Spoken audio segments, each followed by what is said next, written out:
નમસ્કાર વિદ્યાર્થી મિત્રો, હું વિરાંગીની પટેલ, અશ્વમેઘ વિદ્યાલય કિલ્લા પારડી. આજે આપણે લેખન વિભાગમાં નિબંધ લેખન વિશે ભણીશું. હવે ધોરણ 9 અને ધોરણ 10 આ બંનેમાં લેખન વિભાગમાં નિબંધ પૂછાય છે અને આ નિબંધ તમારો 7 થી 8 માર્ક્સનો હોય છે. નિબંધ લખતા તો બધાને આવડે જ છે, પરંતુ આપણે નિબંધ લેખન એટલે કે નિબંધ લખતી વખતે કઈ કઈ બાબતો ધ્યાનમાં રાખવી જોઈએ એ આપણે જોઈશું. હવે નિબંધ એટલે કે જેને કોઈ બંધન હોતું નથી એવી લેખન પદ્ધતિ ને નિબંધ લેખન કહેવાય. આપણે આપણા મૌલિક વિચારો પણ લખી શકીએ, પરંતુ કયા આધારે? કે તો એમાં આપેલા મુદ્દાઓને આધારે. તો સૌ પ્રથમ આપણે નિબંધ લખતી વખતે કઈ બાબતો ધ્યાનમાં રાખવા જેવી છે એ જોઈશું આપણે. તો પહેલા છે કે આપેલા નિબંધના વિષયોના મુદ્દાઓ વાંચી એવો નિબંધ પસંદ કરો કે જેને તમે યોગ્ય ન્યાય આપી શકશો એવી તમને શ્રદ્ધા હોય. હવે તમને નિબંધ આપવામાં આવેલો હોય, એ નિબંધનો ટોપિક હોય અને મુદ્દા પણ તમને આપવામાં આવેલા હોય છે. તો આ મુદ્દાઓ પહેલા તમારે વાંચવાના. તમને એવું લાગવું જોઈએ કે મારે કયો નિબંધ લખવો જોઈએ, કયા મુદ્દાઓ. તમારે મુદ્દાઓ એવા પસંદ કરવાના કે જે તમને સરળ લાગે, નિબંધ લખવામાં સરળતા રહે, કે તમને પોતાને એવો વિશ્વાસ હોવો જોઈએ કે હું આ નિબંધ સારી રીતે લખી શકીશ. તો આપેલા નિબંધના વિષયોના મુદ્દાઓ વાંચી તમારે એવો નિબંધ પસંદ કરવાનો કે તમે તેને યોગ્ય ન્યાય આપી શકો એમ. તમને એવી શ્રદ્ધા હોય, એવો વિશ્વાસ હોય કે આ નિબંધ હું સારી રીતે લખી શકીશ. તો એવો નિબંધ તમારે મુદ્દાઓના આધારે પસંદ કરવાનો. ત્યાર પછી છે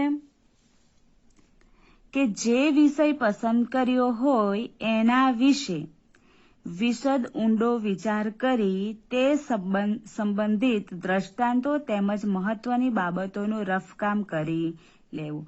હવે તમે નિબંધનો વિષય મુદ્દાઓ વાંચીને પસંદ કર્યો છે. હવે જે વિષય તમે નિબંધનો પસંદ કર્યો છે એના વિશે તમારે ઊંડો વિચાર કરવાનો. વિચાર કરી તેને સંબંધિત દ્રષ્ટાંતો, મહત્વની બાબતોનું તમારે વિચાર કરી લેવાનો. મુદ્દા બનાવીને એનું રફકામ પાછળ કરવાનું કે આ ટોપિકો એમાં આપણે લખી શકીએ એમ. એવું તમારે મુદ્દાઓની ગોઠવણી મનમાં કરી લેવાની. હવે છે રૂપરેખા. હવે નિબંધ છે તો એની રૂપરેખા એટલે કે નિબંધ મુખ્ય 3 વિભાગમાં વહેંચવામાં આવે છે, બરાબર? તે છે રૂપરેખા. તો એમાં છે આરંભ, મધ્યભાગ, અંત. તો રૂપરેખા તો કે નિબંધની કાચી રૂપરેખા ઉત્તરપત્રના છેલ્લા પાના પર તૈયાર કરીને તમામ મુદ્દાઓને ક્રમમાં ગોઠવો એમ. કે તમે નિબંધ પૂછાય છે તમારું, તો મુદ્દાઓ તો તમને આપવામાં આવેલા હોય છે. તો તમારે એ મુદ્દાઓને આધારે તમારે પોતાના મનમાં કાચી ગોઠવણી, એની રૂપરેખા તૈયાર કરવી. અને તમને એવું લાગે કે ભૂલી જવાય તો તમે છેલ્લા પાના ઉપર તમે એનું રફકામ કરીને એ મુદ્દાઓ તમે ક્રમમાં ગોઠવી શકો કે આના પછી આ મુદ્દો મારે લેવો છે એમ. મુદ્દા આપેલા હોય પણ એમાં શું લખવું એ તમારે વિચાર કરવાનો. હવે જે આપણો નિબંધ છે એ મુખ્ય 3 વિભાગમાં વહેંચાયેલો હોય છે કે આરંભ, મધ્યભાગ અને અંત. હવે આ પૂછાય પણ કે ઘણી વખત આપણે કોઈ એક્ઝામ આપીએ ત્યારે નિબંધ કેટલા વિભાગમાં વહેંચાયેલો હોય છે, બરાબર? એની રૂપરેખા કેટલા વિભાગમાં વહેંચાયેલી હોય છે? તો 3: આરંભ, મધ્યભાગ અને અંત. આરંભ એટલે કે પ્રસ્તાવના, આપણે જે શરૂઆત કરીએ છીએ તે. તો આરંભમાં શું લખવાનું? તો કે નિબંધની શરૂઆત આકર્ષક અને વિષયને અનુરૂપ હોવી જોઈએ. આરંભ એટલે એની પ્રસ્તાવના, કે શરૂઆત તમે જે કરો છો નિબંધ લખવાની, એ શરૂઆત આકર્ષક અને વિષયને અનુરૂપ હોવી જોઈએ. મિત્રો, આ ખાસ ધ્યાનમાં રાખવું કે તમે જે શરૂઆત નિબંધની શરૂઆત કરી રહ્યા છો એ નિબંધ એકદમ આકર્ષક હોવી જોઈએ. અને જે વિષય ઉપર તમે નિબંધ લખવાના છો એ વિષયને અનુરૂપ એની પ્રસ્તાવના હોવી જોઈએ. હવે એનો મધ્ય ભાગ. મધ્ય ભાગ એટલે આપણે શરૂઆત કરી દીધી છે.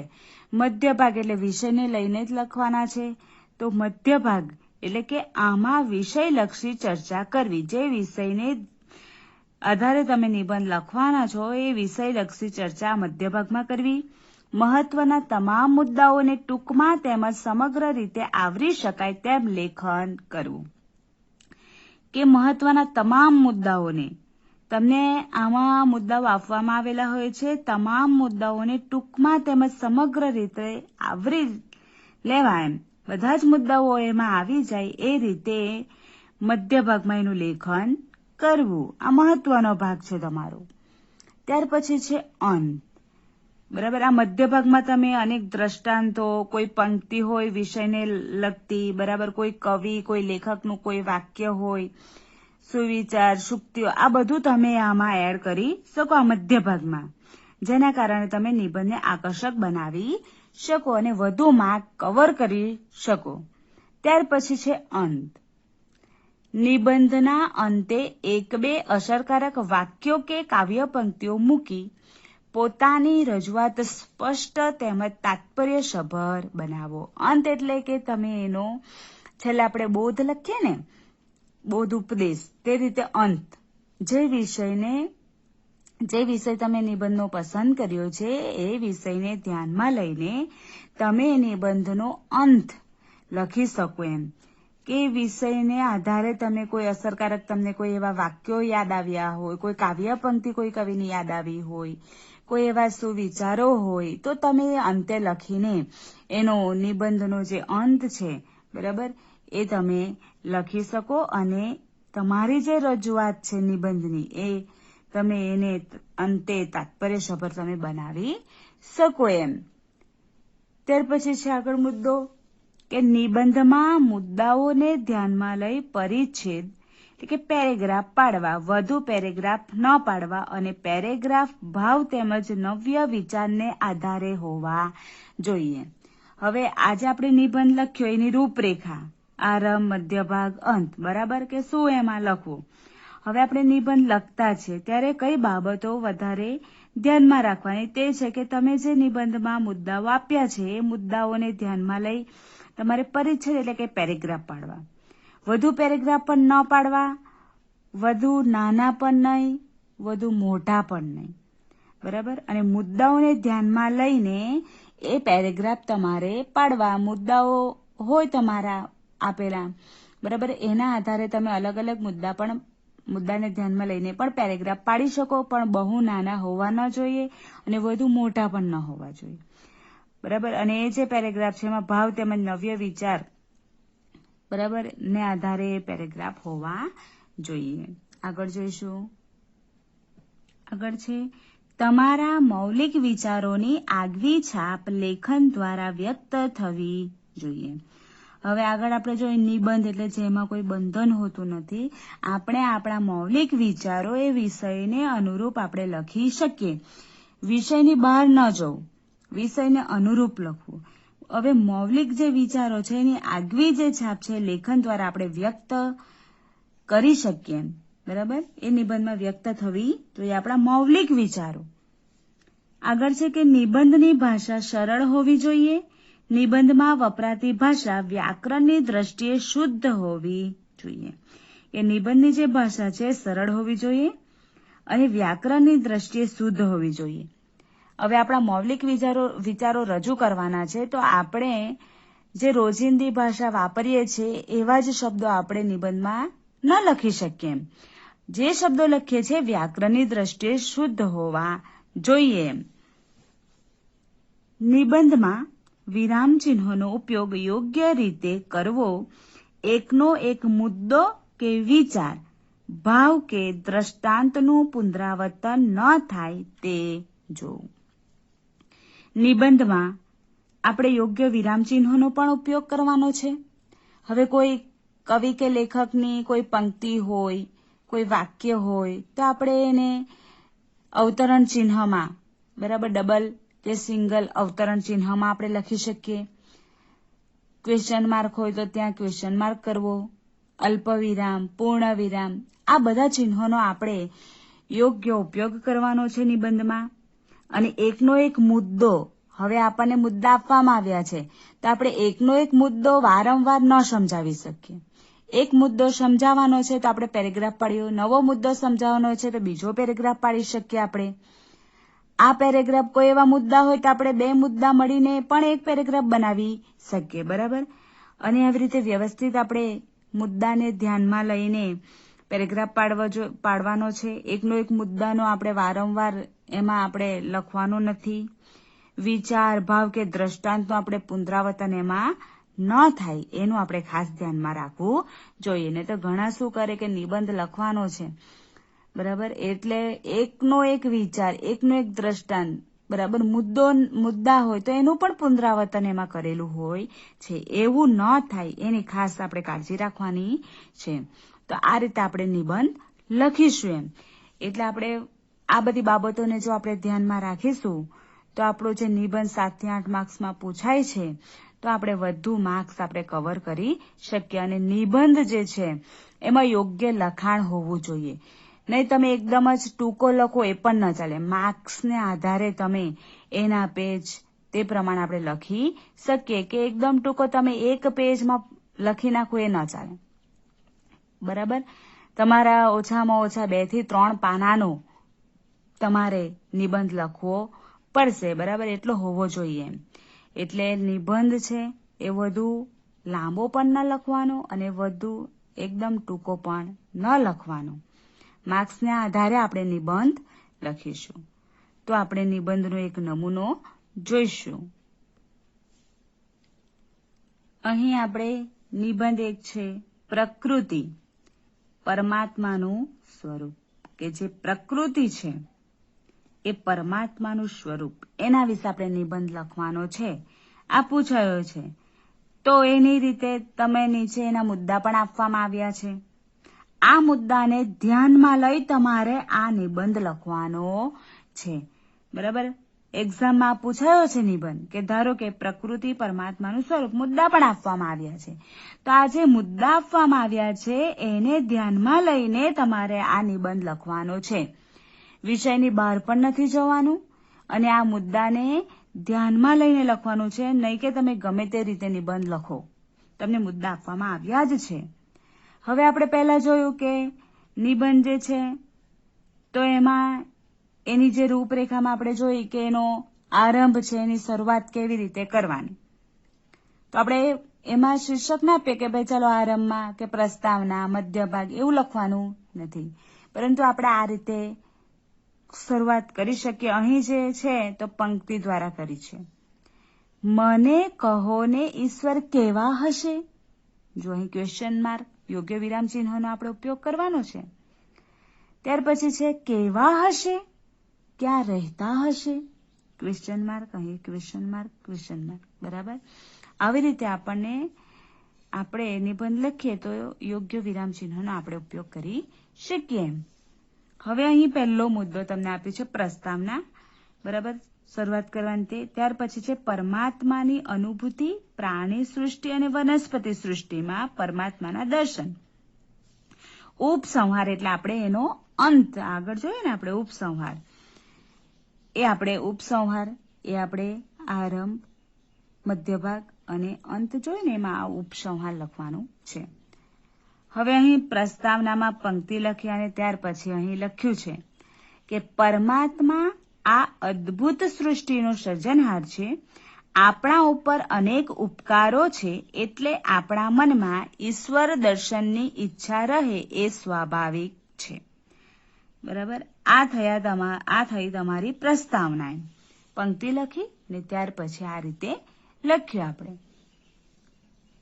હવે આપણને પ્રશ્ન થાય કે ઈશ્વર કેવા હશે, બરાબર. પરમાત્માની આપણે અનુભૂતિ, એટલે આપણને પરમાત્માની અનુભૂતિ થાય, પણ આપણે પરમાત્મા એટલે ઈશ્વર, ભગવાન, એમને આપણે જોયા નથી. હવે બીજો મુદ્દો એમાં પ્રસ્તાવના પછી પરમાત્માની અનુભૂતિ. તો આપણે લખીએ કે આપણને સતત પ્રશ્નો થયા કરે છે કે પરમાત્મા કેવા હશે. આપણે પંક્તિ લખીને પ્રસ્તાવનામાં, તે ક્યાં રહેતા હશે, પરંતુ ઈશ્વર પરમાત્મા આપણને દેહ રૂપે દર્શન દેતા નથી. હવાને આપણે જોઈ શકતા નથી, પરંતુ તેનો અનુભવ કરી શકીએ છીએ. વાયરમાંથી પસાર થતો વીજળીનો પ્રવાહ જોઈ શકાતો નથી, પરંતુ તેનો અનુભવ પ્રકાશ એટલે કે ગરમી દ્વારા કરી શકીએ છીએ. બાળક જેમ માતા પિતાની પ્રતિકૃતિ છે, તેમ પરમેશ્વરે સર્જેલી દુનિયા પરમાત્માની પ્રતિકૃતિ છે. તે દ્વારા જ તેના દર્શન થઈ શકે છે. આ બીજો મુદ્દો તમારો આપવામાં આવ્યો હતો કે પરમાત્માની અનુભૂતિ. હવે આપણને પરમાત્માની અનુભૂતિ તો કેવી રીતે કે કોઈને કોઈ અનુભવ થયા હોય, કોઈ ચમત્કાર થયા હોય તો અનુભવ ખાલી અનુભવ એનો કરી શકે એમ, પરંતુ પરમાત્માને કોઈએ જોયા નથી. એમાં આપણે ઉદાહરણ લખ્યું કે જેવી રીતે વાયરમાંથી પસાર થતો વીજળીનો પ્રવાહ જોઈ શકાતો નથી. આપણે જોઈ શકીએ વીજળીને? ના. પણ કેવી રીતે વીજળીનો પ્રવાહને આપણે અનુભવ કેવી રીતે કરી શકીએ? તો આપણે પ્રકાશ, આપણને ગરમી મળે, આપણે લાઇટ ચાલુ કરીએ તો આપણને ખબર પડે કે વાયરમાંથી વીજળી પસાર થતી છે, તો જ લાઇટ ચાલુ થઈ. જો ન ચાલુ થાય તો ખબર પડી જાય કે વાયરમાંથી વીજળી પસાર થતી નથી એમ. બરાબર? તેવી જ રીતે આ જે છે, અહીં બાળક જે રીતે માતા પિતાની પ્રતિકૃતિ છે, તેમ પરમેશ્વરે સર્જેલી દુનિયા એ પરમાત્માની પ્રતિકૃતિ છે. પ્રતિકૃતિ એટલે છબી છે એની એમ. તે દ્વારા તેના દર્શન થઈ શકે છે એમ. એટલે આપણે અહીં પરમાત્માની અનુભૂતિમાં આપણે અહીં ઉદાહરણો આપ્યા. હવા, વીજળી, બરાબર, કે હવાને આપણે જોઈ શકતા નથી, પરંતુ આપણે તેનો અનુભવ કરી શકીએ છીએ એમ. વાયરનું ઉદાહરણ આપ્યું, બરાબર. બાળક માતા પિતાની જે રીતે પ્રતિકૃતિ છે, તેવી રીતે પરમેશ્વરે સર્જેલી દુનિયા એ પરમાત્માની પ્રતિકૃતિ છે. હવે એમાં બીજો મુદ્દો છે આપ્યો તમને કે પ્રાણી સૃષ્ટિ અને વનસ્પતિ સૃષ્ટિમાં પરમાત્માના દર્શન. હવે આ મુદ્દો આપણે લખવાનો છે તો આપણે પેરેગ્રાફ પાડ્યું. હવે મિત્રો, પેરેગ્રાફ પાડતી વખતે પણ તમારે ખાસ કાળજી રાખવાની છે કે જ્યારે તમે પેરેગ્રાફ પાડો છો તો એવું નહીં કે ગમે ત્યાંથી લખો, અહીં લીટી છે તો અહીંથી લખો, એવું નહીં. ઘણા છે તો આટલી બધી ગેપ છોડીને પછી અહીંયાથી લખે, એવું પણ નથી. વ્યવસ્થિત પેરેગ્રાફ. હવે તમે જુઓ, અહીં પેરેગ્રાફ તમારે અહીંયા પાડ્યો છે, આપણને સતત પ્રશ્ન, બરાબર. અહીંયા પેરેગ્રાફ છે તો એની નીચે જ જુઓ તમે, અહીં આ રીતે તમે પેરેગ્રાફમાં યોગ્ય અંતર તમે રાખવાનું છે. હવે એક પેરેગ્રાફ પડ્યો છે તો એની નીચે જ આપણે આ રીતે પેરેગ્રાફ પાડી શકીએ એમ, એ રીતે જ પાડવાનો છે. હવે આ મુદ્દાને ધ્યાનમાં લઈને અહીં નવો પેરેગ્રાફ પાડ્યો છે કે પરમાત્માએ પ્રાણી સૃષ્ટિ અને વનસ્પતિ સૃષ્ટિનું સર્જન કર્યું છે. બાળક એ પરમાત્માનું સ્વરૂપ છે, તેને જોતા કોને આનંદ થતો નથી? Question mark. એ જ રીતે પ્રાણીઓના બચ્ચા પણ કેવા રૂપાળા લાગે છે. માતાના વાત્સલ્યમાં પરમાત્માના પ્રેમ સ્વરૂપના દર્શન થાય છે. વાઘ સિંહની ગર્જનામાં પરમાત્માના રૌદ્ર સ્વરૂપના દર્શન થાય છે. કોયલના મધુર કંઠમાં આપણે પરમાત્માની મીઠી વાણી સાંભળી શકીએ છીએ. કે દરેક જે આ જે સૃષ્ટિ છે એમાં જે મનુષ્ય હોય, પ્રાણી, પંખી, વનસ્પતિ જે કંઈ પણ છે એમાં પરમાત્માના આપણને દર્શન થાય છે એમ. તો આપણે મુદ્દાને લઈને આ રીતે લખી શકીએ. તમે તમારા વિચારો પણ આમાં એને લગતા એડ કરી શકો. આગળ છે નદીઓ, દરિયા, વૃક્ષો, પર્વતો, ઝરણા, ફૂલ છોડ, ધરતી વગેરે. અહીં નવો પેરેગ્રાફ પડ્યો છે, બરાબર. ધરતી વગેરે પ્રકૃતિના તત્વો પરમાત્માના સ્વરૂપો છે, બરાબર. આ બધા પ્રાકૃતિક તત્વોના સાનિધ્યમાં આપણને પરમ શાંતિ અને આનંદની અનુભૂતિ થાય છે. ફૂલોના રંગ, નદીઓ અને ઝરણાનો નાદ, વૃક્ષોની શોભા વગેરેનું આપણને આકર્ષણ રહે છે. એટલે જ આપણે શહેરના ધમાલિયા વાતાવરણમાંથી પ્રકૃતિની ગોદમાં જવાની ઈચ્છા રાખીએ છીએ.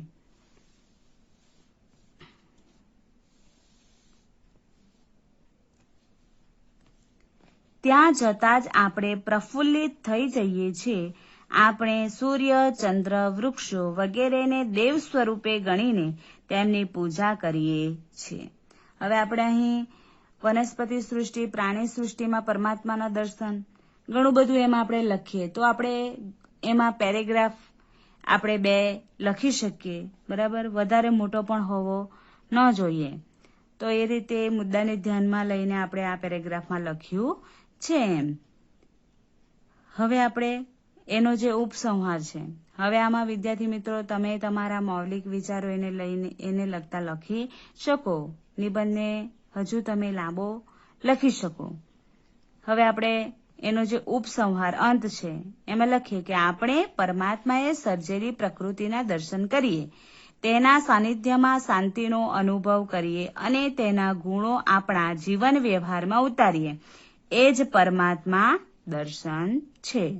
આ રીતે આપણે એનો જે અંત છે, બરાબર, એ આપણે આ રીતે લખી શકીએ ઉપસંહારમાં, બરાબર. તો આ રીતે તમારે નિબંધ લખવાનો છે.